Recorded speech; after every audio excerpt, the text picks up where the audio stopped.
Ang walang kapantay na martial god, unang yugto. Kabanata 656, napakalakas na cultivator, ang prologue. May kasama silang mga tao, dapat silang mga cultivator mula sa Shengang.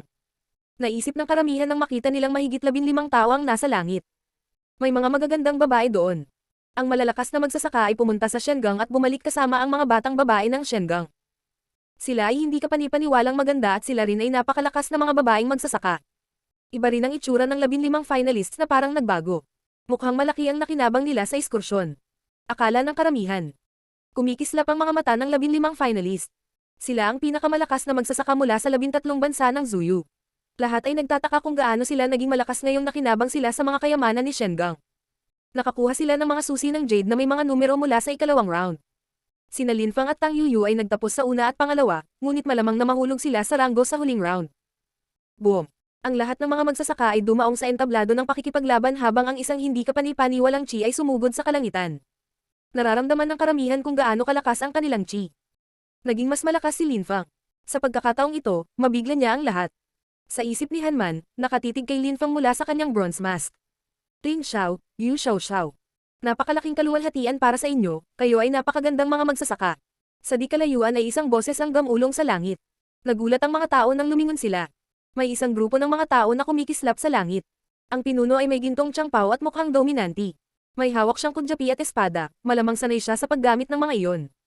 Guro, sabi ni Ling Xiao at Yu Xiao Xiao, nagulat. Ang matandang iyon ay ang kanilang guro at ang patriarch ng pinakamalakas na sekta sa Magnolia Empire.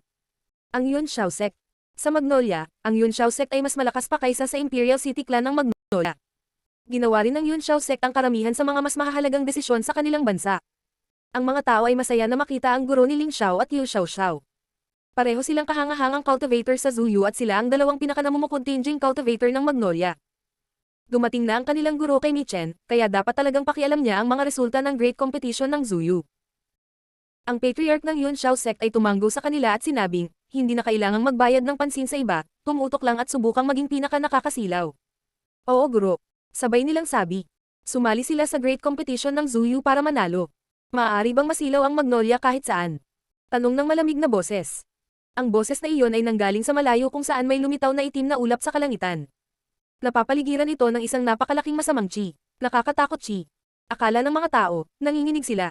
Kahit na malayo pa ang nagsalita, ang kanilang chi ay nararamdaman ng lahat ng naroon. Parang lulunurin nila ito, nakakatakot. Mr. Yin siya. Nakilala ng mga Veril ang matandang iyon. Siya ang patriarch ng Tianxia Sect, si Mr. Yin siya. Nakakatakot ang kanyang pagilinang, at sa hindi kalayuan sa kanya ay may ibang tao. Ang taong iyon ay napakapayat, parang kalansay. At parang ang lahat ay namamatay sa paligid nila.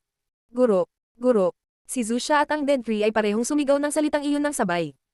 Dalawang malalakas na cultivator mula sa Black Wings ang dumating, ang guro ni Zusha at ang guro ng Dead Tree. Dumating ang kanilang mga guro upang makita sila dahil binigyan din nila ng malaking kahalagahan ang Great Competition ng Zuyu. Naglalakad na mga bangkay. Mga walang kwentang taong nagtatanim. Mapanuksong sabi ng patriarch ng Yun Xiao Sect nang marinig niya si Mr. Yin siya.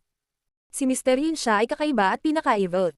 Ang una sa kompetisyon ay si Diling, sabi ng isang malakas na boses sa sandaling iyon. Dumating na rin ang ilang tao mula sa firmament. May isang nasa katanghaliang gulang na lalaki na nakasuot ng dragon robe, ang kanyang chi ay parang warlord. Tila lahat ng tao ay naglaho ng malapit na sila sa kanya, na parang kailangan nilang isumite ang kanilang mga sarili. Ang chi ni Diling ay halos magkatulad. Ama. Sigaw ni Diling sa medyo may edad na lalaki. Kumikislap ang mga mata ni Diling habang sinasabi niya. Tay, tatapusin ko muna. Hinihintay kong makita iyon. Umaasa ako. Sabi ng medyo may edad na lalaki na puno ng kumpiyansa. Kinakatawan ni Diling ang Firmament Empire, paano siya matatalo? Siya ang pinakamahusay. Dumating din ang guro ni Yumo kasama ang ilang tao mula sa Firmament Empire, ngunit tumanggo lang siya kay Yumo. Si Diling ang pinakamahalagang tao doon. Kahit na napakalakas ni Yumo, walang makakasakit kay Diling. Si Yumo ay walang dugo sa langit tulad ni Diling, kaya may malaking pagkakaiba. Ang pagkakaiba sa pagitan ng dalawa ay maaaring matukoy ng kanilang dugo lamang. Hindi niya pinupuntirya ang unang lugar, ngunit ang pangalawa. Kailangang masilaw ang Firmament Empire. Pagkatapos nito, dumating din ang mga taga-Magnolia at Black Wings at pinalibutan ang fighting stage. Gusto ng lahat na manood ng Great Competition ng Zuyu. Ang mga henyong iyon ay ang kinabukasan ni Zuyu. Makalipas ang ilang dosenang taon at sila ang magiging pinuno ng kanilang mga imperyo at bansa. Kailangan nilang maging napakalakas noon kung hindi ay gumuho ang kanilang mga imperyo. Ngunit may iba, at siya ay nakangiti ng mahina. Ang taong iyon ay mukhang kalmado at walang malasakit sa lahat ng naroon. Gayunpaman, ang Chinang taong iyon ay isang hari. Bakit wala siyang sinabi? Tumingin lang siya kay Jun Moshi, at nanatiling nakatayo sa gitna ng karamihan. Parang may sinasabi siya, lumingon si Jun Moshi para tingnan din siya. Isang malabong ngiti ang lumitaw. Ang taong iyon ay ang kanyang ama, ang emperador ng Dragon Mountain. Nandito silang lahat, dumating ang pinakamalakas na magsasaka mula sa Zuyu. Ang mga tao ay walang imak sa pagkakataong ito rin ay isang pagtitipon ng pinakamalakas na magsasaka ng Zuyu at ang pagtitipon ng mga henyo.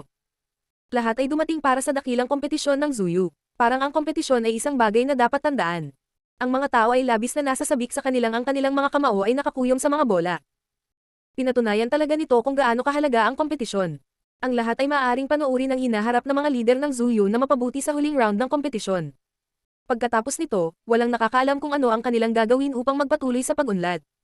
Hehe. Ang lahat ay pumunta sa Micheng para sa mahusay na kompetisyon ng Zuyu, isang karangalan para sa amin mula sa Zuyu na mag-host ng kompetisyon na ito. Gayunpaman, may idaragdag si Zhu Wuchang. Kahit na ang mga magsasaka na ito ay iyong mga supling, anuman ang mangyari ay hindi ka makikialam. Kausap ko ngayon ang napakalakas na mga nakatatanda. Kung hindi, darating si Shengang para parusahan ka, mahinahong banta ni Zhu Wuchang. Nang inagang lahat, hindi ka panipaniwala si Zhu Wuchang, mas malakas siya kaysa sa mga emperador at makapangyarihang patriarch na iyon. Lahat sila ay gumagalang at natatakot kay Shengang. Hindi lahat ay maaaring manalo sa kompetisyon kaya binalaan sila ni Zhu Wuchang ng maaga. Gaano ka-agresibo, masyadong nakakatakot si Shengang. Akala ng karamihan ay nagulat. Kahit ang malalakas na magsasaka na iyon ay hindi nang ahas na suwayan si Shengang. Nanatiling tahimik ang lahat. Sige, manood na lang tayo ng mahinahon. Ang Great Competition ng Zuyu ay isang patas at patas na kompetisyon. Walang pakialam na sabi ni Zhu Wuchang. Tumingin siya sa mga kandidato at sinabing, sige, maghanda na tayo para sa mga huling laban. Ang walang kapantay na martial god, unang yugto. Chapter 657, walang pagkakataon. Natahimik ang lahat nang magsalita si Zhu Wuchang. Ito ay 7 araw pagkatapos ipadala ni Zhu Wuchang ang mga mandirigma sa espesyal na lugar, at ngayon ay nakabalik na sila sa wakas. Ang mga patakaran ay nagbago din, ang mga tao ay hindi matatanggol sa isang labanan sa oras na ito. Napakaraming swerte ang kasangkot kung gagawin nila iyon muli.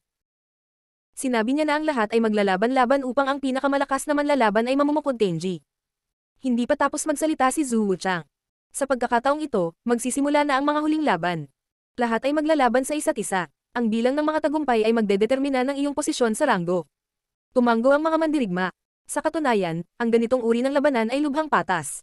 Ang may pinakamaraming panalo ay mauuna sa ranggo. Walang sino man ang kayang maging pabaya sa bawat laban. Kailangang manalo ang lahat kung gusto nilang masilaw. Sa pagkakataong ito, halos ang buong populasyon ng Zuyu ay nanunood. Nais nilang makita kung sino ang pinaka-nakasisilaw na cultivator sa rehiyon. Ang mga may pinakamahusay na antas ng paglilinang, mga kasanayan at mga diskarte ay dapat maglagay ng isang kamanghamanghang palabas. Bukod dito, ang pinakamalakas na magsasaka ng 4 na imperyo ay naroon din upang manood, kasama si Shengang. May isa pa akong gustong sabihin sa iyo. Sa pagkakataong ito hahayaan kitang sumuko. Kung sa tingin mo ay wala kang pagkakataong manalo at ang pakikipaglaban ay maaaring makaapekto sa iyong mga susunod na laban, maaari kang sumuko. Siyempre, mabibilang nakawalan iyon. Sabi ni Zhu Wuchang. Nanatiling tahimik ang karamihan. Iyon ay magpapahintulot sa mga mandirigma na isave ang kanilang lakas at enerhiya para sa kanilang susunod na labanan ng hindi nauubos. Ngunit sulit ba ito sa pagkawala? Bukod dito, ang pagkakasunod-sunod ng mga labanan ay batay sa parehong prinsipyo tulad ng mga nakaraang laban. Ang may unang Jade Key ay maaaring hamanin kung sino ang gusto nila. Kaya't si Lin Fang ang mauuna at pagkatapos ay ang kay Tang Yu U-turn. Pagkatapos ng lahat ng tao ay tapos na sa pakikipaglaban, turn na naman ni Lin Fang. Gayunpaman, mayroong isang panuntunan. Hindi mo maaaring hamanin ang iyong sarili at hindi mo hamanin ang isang taong kakalaban lang. Kailangan mong maghintay hanggang sa susunod na round para hamanin sila. Paliwanag ni Zhu Wuchang. Tulad ng dati, ang mga may pinakamahusay na mga susi ng Jade ay maaaring unang humamon ngunit hindi ito magbibigay ng ganoong kalaking mga pakinabang. Sa kalaunan, lahat ay lalaban sa lahat ng iba. Lahat ay kailangang makipaglaban sa isa't isa ng walang pagbubukod. Bukod sa lakas, dito rin masusubok ang tibay. Sinabi ko sa iyo ang mga patakaran at sa palagay ko naiintindihan ng lahat. Ngayon, tumabi ang lahat. Manatili si Lin Fang dito at piliin ang iyong unang kalaban. Sige. Tumanggo si Lin Fang. Nanatili siya sa gitna ng fighting stage at unti-unting lumayo ang iba. Lahat ng mata ay nakatutok kay Lin Fang at iniisip nila kung sino ang una niyang pipiliin. Ikaw. Sabi ni Lin Fang, itinuro ang 14 na tao. Ang malakas na punto ng taong iyon ay pisikal na lakas, ang kanyang katawan ay parang isang pader na bakal na hindi masisira. Ang taong iyon ay malalim na tumitig kay Lin Feng, inaasahan niyang siya ang pipiliin. Malamang na makakalaban ni Lin Feng ang pinakamalakas na cultivator mamaya. Sina Lin Feng at Yun Fei Yang ay matalik na magkaibigan kaya ayaw muna niyang makipaglaban sa kanya. Boom boom. Ang taong iyon ay gumagawa ng lupa pagkatapos ng bawat hakbang. Tila guguho na ang yugto ng labanan. Sumuko ka, ayokong masaktan ka at maimpluwensyahan ng mga susunod mong laban. Walang pakialam na sabi ni Lin Feng. Nagulat ang taong iyon sa pagiging mayabang ni Lin Feng. Pang-14 ang taong iyon ngunit napakalakas niya. At ngayon sinasabi sa kanya ni Lin Feng na sumuko dahil ayaw niyang masaktan siya. Nagulat ang lahat nang marinig nila si Lin Feng. Isa pang hakbang ang nagpa-vibrate sa kapaligiran. Kahit isang araw lang ako sa special area, umayos din ako. Tsaka sa lakas ng katawan ko, kaya kitang ipaglaban. Baka manalo ka pero gusto kong subukan at least. Sabi nung tao. Nadagdagan ni Lin Feng ang kanyang pagtatanim ng espada sa espesyal na lugar at maaaring mapatay siya sa isang atake ng espada. Ngunit talagang malakas din ang taong iyon, kung hindi niya lalabanan ang unang labanan, paano niya magagawa ang susunod na labanan? Mga laban. Mawawalan siya ng kredibilidad. Bahagyang tumango si Lin Feng at sinabi. Sige, mag-away tayo. Hakbang pasulong si Lin Feng, at sa isang iglap ang kanyang espada ay naglabas ng mga tunog ng pagsipol sa kapaligiran. Pinipilit niya ang pisikal na lakas ng kanyang kalaban. Ang puwersa ng espada at puwersa ng pisikal na lakas ay nagbanggaan sa hangin. Marahas na tinapakan ng taong iyon ang lupa patungo kay Lin Feng nang maramdaman niya kung gaano katalas ang enerhiya ng espada. Boom boom boom.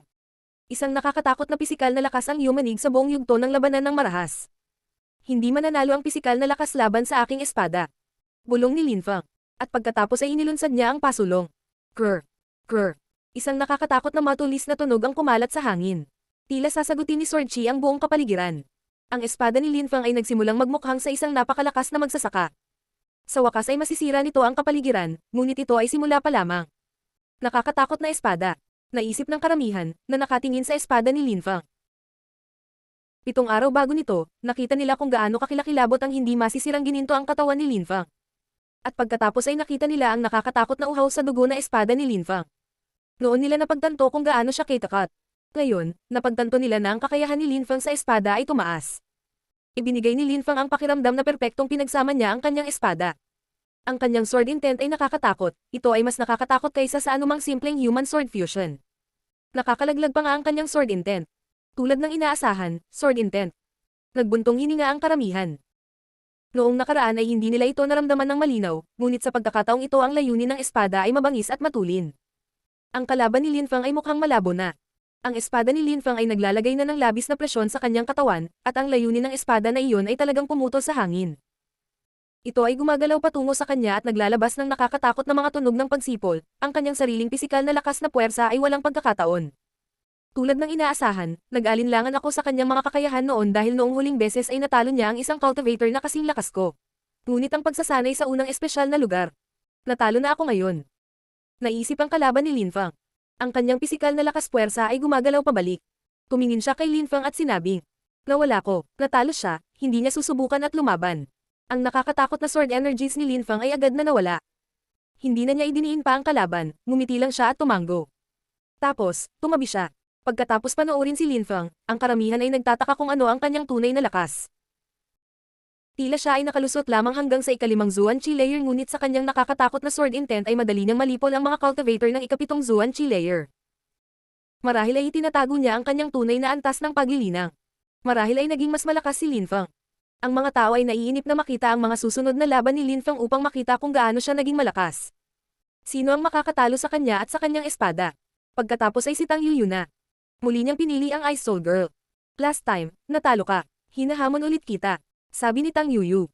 Nagmukhang malungkot ang babaeng may yelong iyon. 7 araw bago niya inisip kung paano lalabanan ang mga suntok ni Tang Yuyu. Ngunit wala siyang ideya, ang tanging solusyon na magagawa niya ay ang bilis. Kailangang mas mabilis siya kaysa kay Tang Yuyu, o ang kanyang pisikal na lakas ay kailangang lampasan ang kay Tang Yuyu. Gayunpaman, tila imposible. Lalo na nang makita kung paano napunta si Tang Yuyu sa pangalawang espesyal na lugar. At ang Ice Soul na babae ay napunta sa ika-13. Wala siyang pagkakataon. Natalo ako, panalo ka, sabi ng Ice Soul Girl, hindi nakakagulat. Ipinikit niya ang kanyang mga mata na para bang sinusubukan niyang mag-ipon ng lakas at lakas para sa kanyang mga susunod na laban.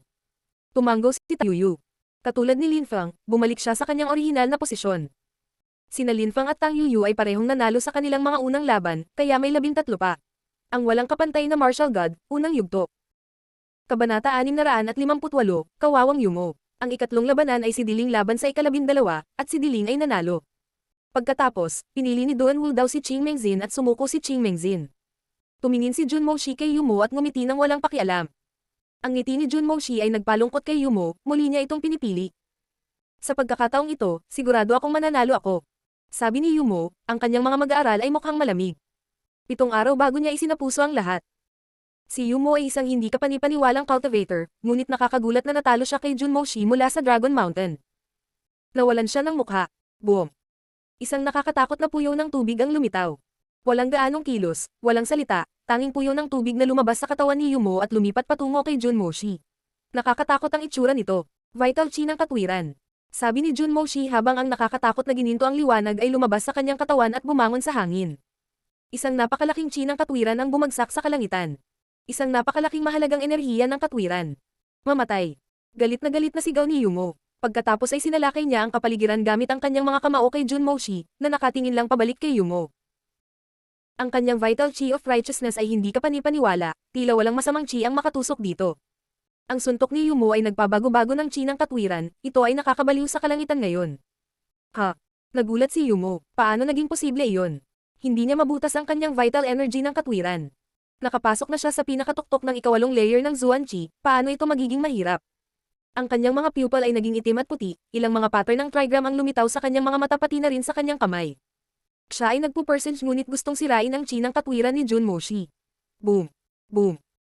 Ang kakilakilabot na mahalagang enerhiya ng katwiran ay nagpatuloy sa pag-usad patungo sa kalangitan. Si Jun Moshi ay naliligo sa isang dalisay at banal at enerhiya, ang pattern ng trigram ay wala pa ring epekto. Mas nakakatakot pa si Jun Moshi kaysa 7 araw bago. Akala ng karamihan, nanginginig. Ang kanyang enerhiya ay kasing laki ng bundok. Akala mo naging sapat ka na para talunin ako pagkatapos ng pagsasanay sa espesyal na lugar na iyon? Tanong ni Jun Moshi. Nanginginig si Yumo. Sa sandaling iyon, kumikislap ang mga mata ni Jun Moshi at mukhang nakasisilaw. Ito ang unang pagkakataon na lumitaw ang mga nakakasilaw na liwanag sa kanyang mga mata. Huwag kalimutan na pumasok ako sa ikalimang espesyal na lugar. Bago pa man ang espesyal na lugar ay mas malakas ako kaysa sa iyo, kaya makatuwiran na mas mahina ka pa rin kaysa sa akin. S8 kay Jun Moshi, tumatalon pasulong. Ang kanyang nakakatakot na enerhiya ng katwiran ay sumalakay sa buong kapaligiran, walang iba kundi ang katwiran. Ha? Ang mga tao ay namangha. Nakakatakot talaga ang chi ni Jun Moshi. Ito ay ganap na ginto ay nagawang maging isang bagyo. Ngunit pagkatapos, nabuo ito sa isang gintong dragon. Nararamdaman ito ng karamihan, nakaramdam sila ng maliliit na insekto. Bukod sa dami ng tao, ganoon din ang pakiramdam ni Yumo. Pakiramdam niya ay parang isang basura sa harap ng lakas ng katwiran na maaaring lipulin ng sinumang masamang tao. Wala nang tiwala sa sarili si Yumo. Nakatitig lang siya kay Jun Moshi na naliligo sa kanyang gininto ang enerhiya. Ikaw, isang henyo ka ba? Mapanuksong tanong ni Jun Moshi. Ang mga salitang iyon ay masakit na umalangaw sa puso at utak ni Yumo. Ang nakakatakot na Dragon Hurricane ay tumangay at isinama si Yumo. Napabuga ng hangin ang kanyang katawan. Si Jun Moshi ay nagkaroon ng napakalaking tagumpay. Nanalo si Jun Moshi. Nanginginig ang mga tao. Napakabilis ng lahat, ano ang nangyayari? Kasisimula pa lang ng laban, inilabas ni Jun Moshi ang kanyang lakas ng katwiran at labis na pinahirapan si Yumo kaya lumipad siya. Napakalaki ng pagkakaiba ng dalawa. Ang mga salita ni Jun Moshi ay tumatatak sa isipan ng mga tao, si Yumo ba ay isang henyo? Isa ba talaga siya sa 8 pinakasikat na henyo ni Zuyu? Masyado ba siyang mahina o masyadong malakas si Jun Moshi? Napaungol si Yumo, ang lakas ng katwiran ay sumalakay sa kanyang katawan at nilalabanan niya ito. Susunod, mahinahong sabi ni Jun Moshi, tumalikod at bumalik sa kanyang upuan.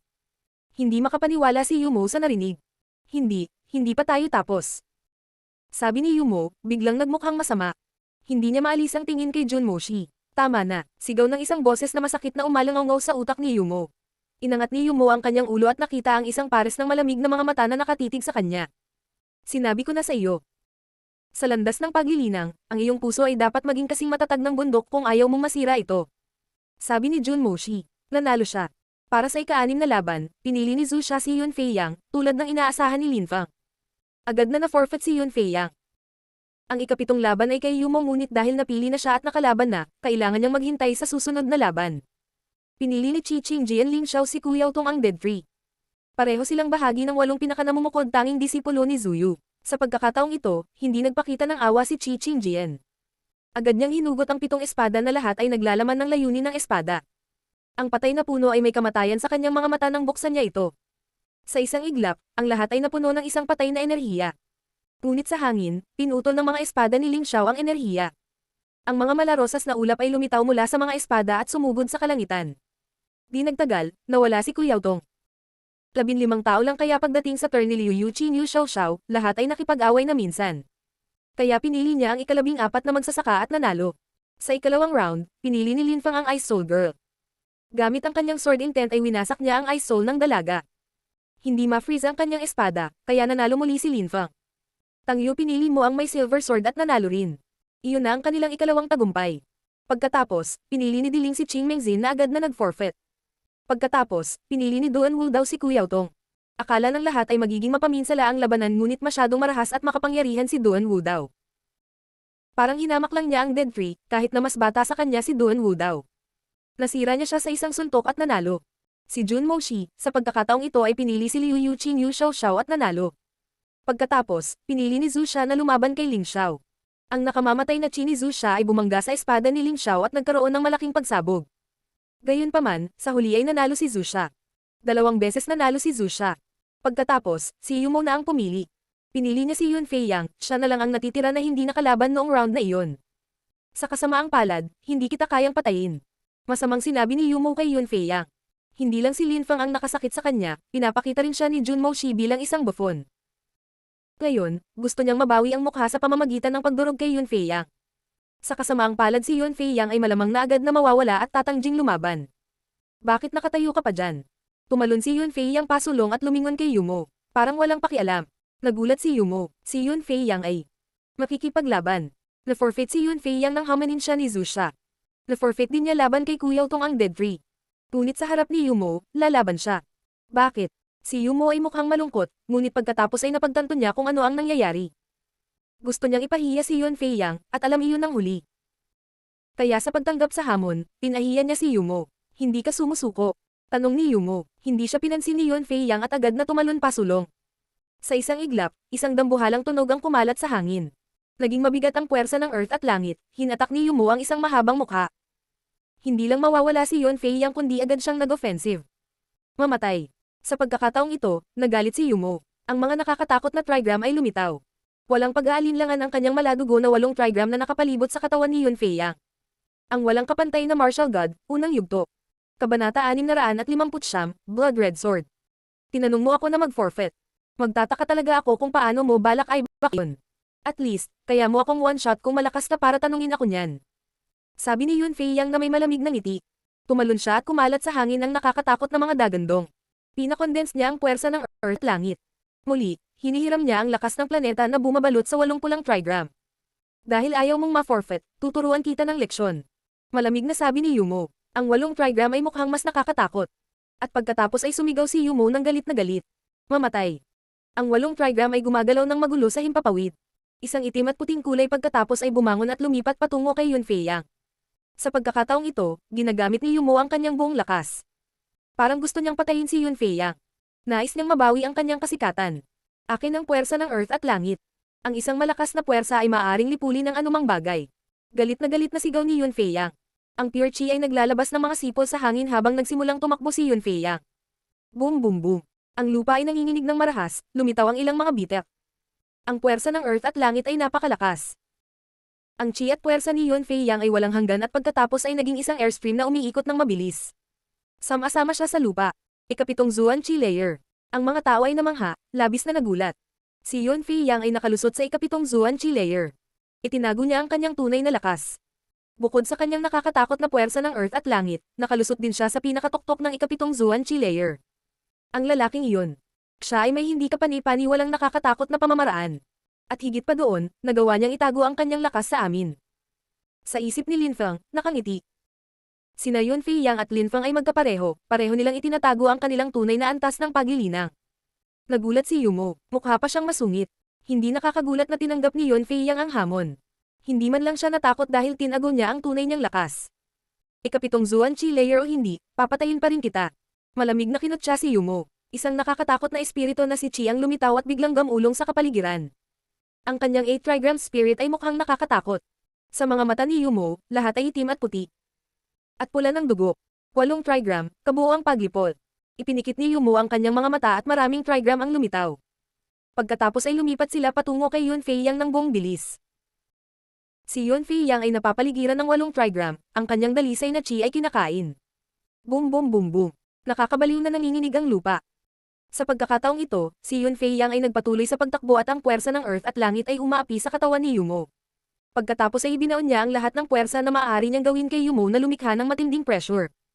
Hindi ka pa rin namamatay. Sigaw ni Yumo, na nanginginig ang mga talukap.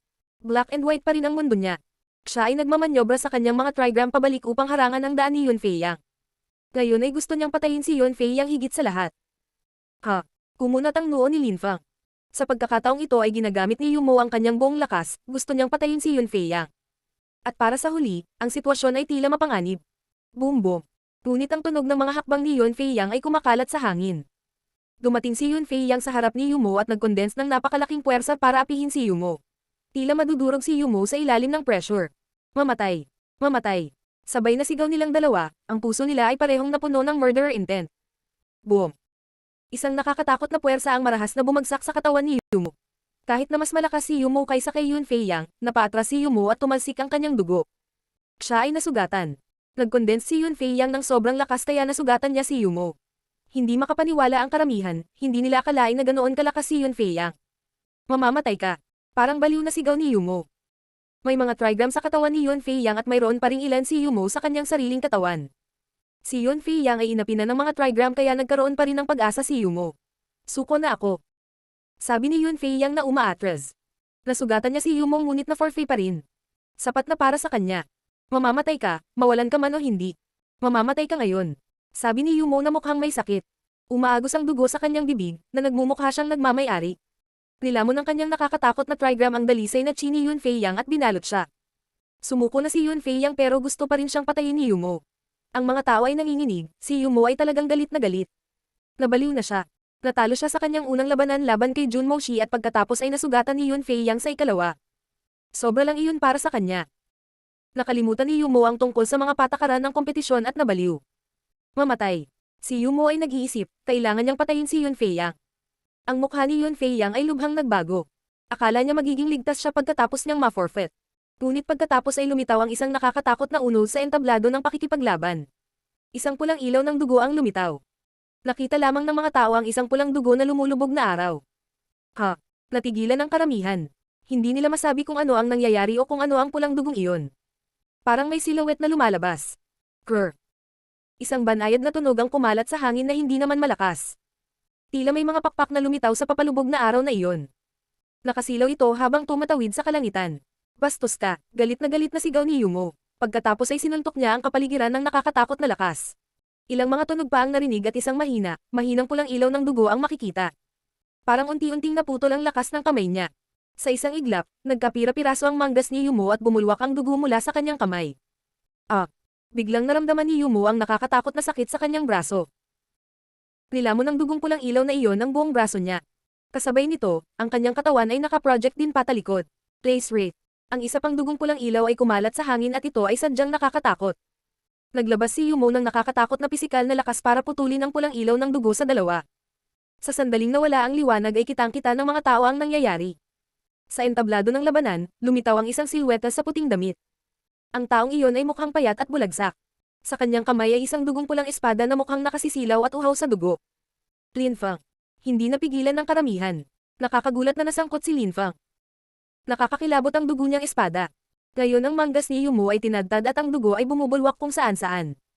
Sinugatan siya ni Linfang ng kanyang espada noon. Gaano kalakas? Akala ng karamihan, marami pang nga tumayo. Sila ay nabighani kay Linfang, gusto nilang makita siyang gamitin ang kanyang buong lakas. Posible kayang talunin niya si Yumo na nakalusot sa pinakatuktok ng ikawalong layer ng Zuanqi.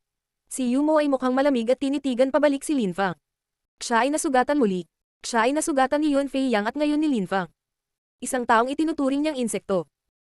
Sa masamang lugar ay muntik na niyang mapatay si Linfang. Ngayon, sapat na ang lakas ni Linfang para saktan siya ng kanyang espada. Walang hiya na bastard. Bigla mo akong sinugod. Malamig na sabi ni Yumo, habang ipinipilit ang salitang sorpresa dahil gusto niyang humarap. Inatake kita sa harap, hindi sa likod. Si Linfang nang walang pakialam. Mahigpit niyang hinawakan ang kanyang uhaw sa dugo na espada. Malamig niyang dagdag. Huwag kalimutan na ikaw ang unang lumabag sa panuntunan. Pagkatapos, tumalikod si Lin Fang at lumipat kay Yun Fei Yang. Ilang sandali bago, walang oras si Yumo para alagaan si Yun Fei Yang nang salakayin siya ni Lin Fang. Ang mga trigram ay nawala na at si Yun Fei Yang ay mukhang normal na muli. Ayos ka lang, tanong ni Lin Fang. Ayos lang ako. Mas masama siya sa akin. Biro ni Yun Fei Yang. Wala siyang pakialam sa resulta ng laban, ang mahalaga ay ang puso niya. Ang pinakamahalagang bagay ay ang malampasan ng sarili. Ang lakas ay hindi gaanong mahalaga, kahit na ang mga resulta ng isang labanan ay paunang natukoy.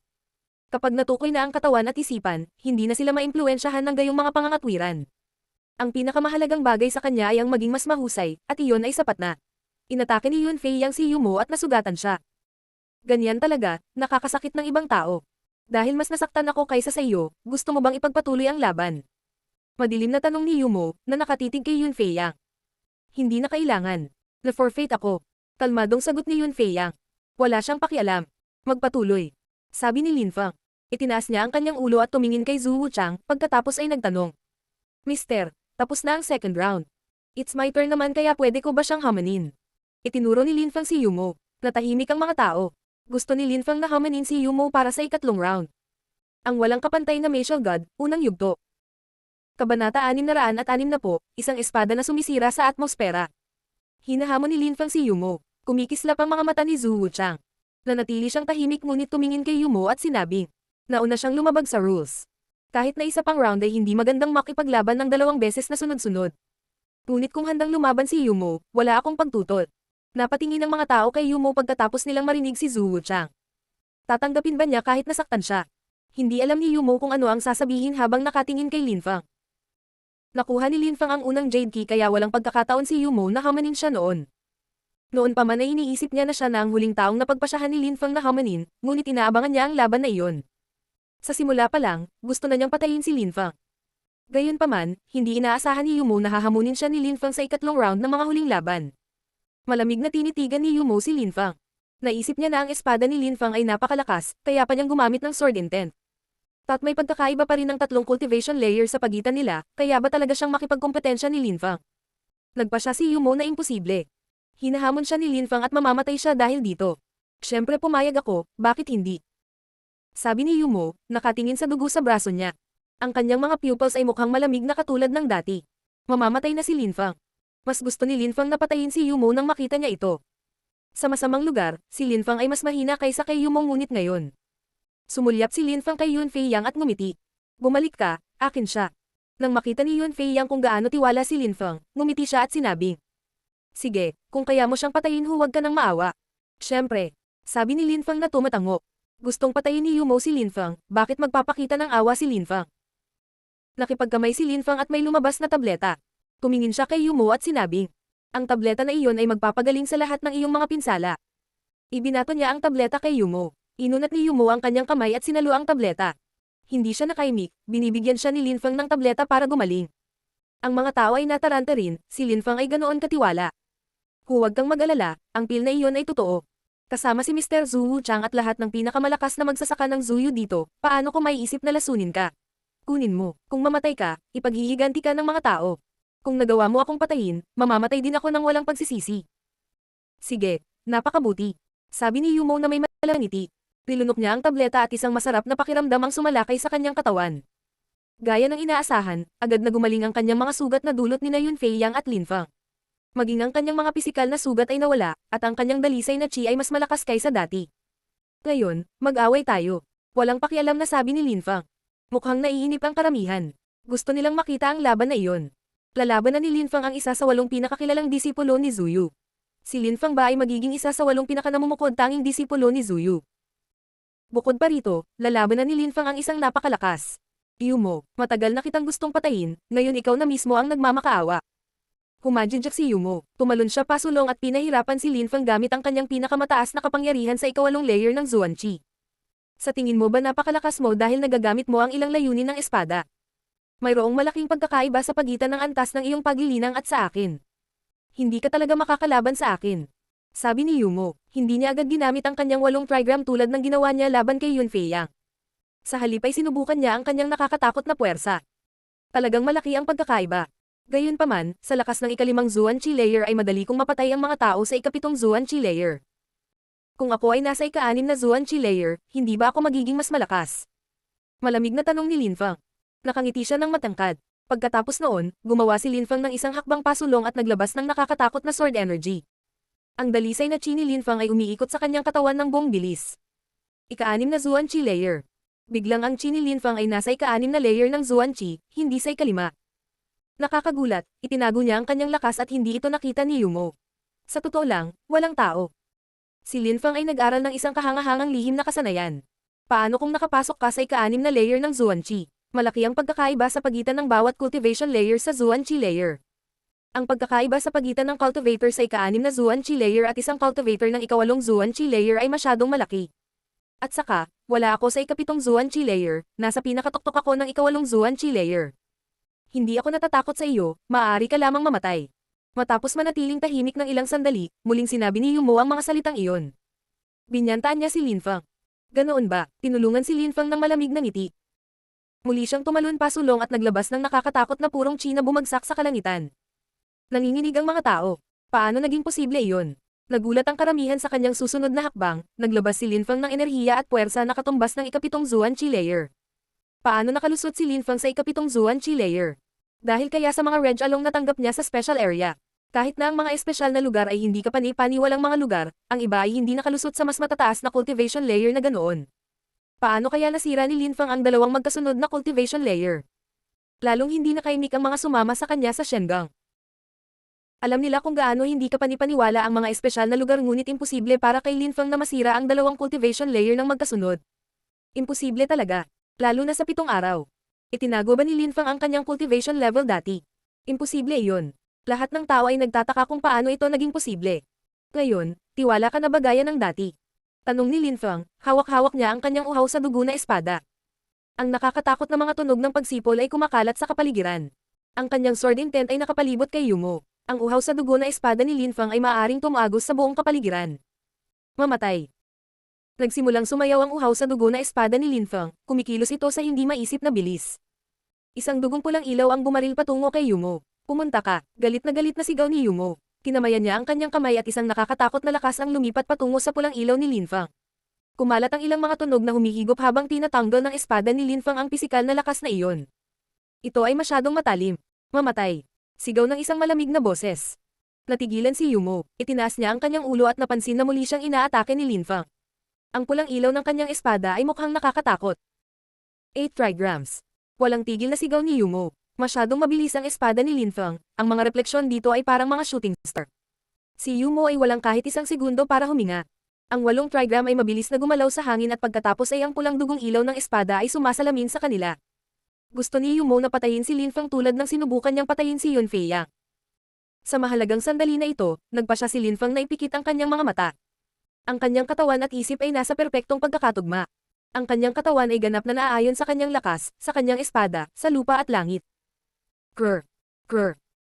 Isang nakakatakot na espada na si Chi ang dumiretso sa kapaligiran na may nakakabaliw na bilis.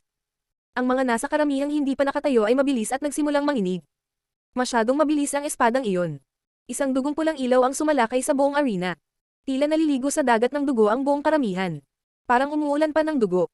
Ito ay isang ulan ng uhaw sa dugo ng mga espada na tumatagos sa lahat, kabilang ang mga trigram. 12 espada. Sabi ng boses na nagmumula sa langit. Isang walang katapusang bilang ng mga pulang ilaw ang bumubuhos. Ang 8 trigram ay hindi bumangga kay Lin Feng, sa halip ay tinaga sila ng espada ni Lin Feng. Nakakatakot na laro ng espada. Akala ng karamihan. Nagulat sila. Mukhang galit na galit si Yumo. Ang kanyang buong pisikal na lakas ay bumagsak sa kalangitan. Ginamit niya ang lahat ng kanyang lakas na maaari niyang tipunin sa tuktok ng ika-8 layer ng Zuan Qi. Walang pagpipigil ang kanyang 8 trigrams ay pumailan lang sa kalangitan at tila mabigat na parang naglalaman ang mga ito ng ilang sanguinary energies. Ang mga mata ni Yumo ay naging dugo. Krr. Tanging ang ilang bahagyang pagpunit na tunog lamang ang kumalat sa hangin, walang pagsabog o lindol. Isang hindi kapani-paniwalang dugo pulang ilaw na tila sinisira ang entablado. Si Yumo ay mukhang malupit at masama, muli na parang baliw. Kahit baliw ka, mamamatay ka, sabi ni Lin Feng. Ika-13 espada.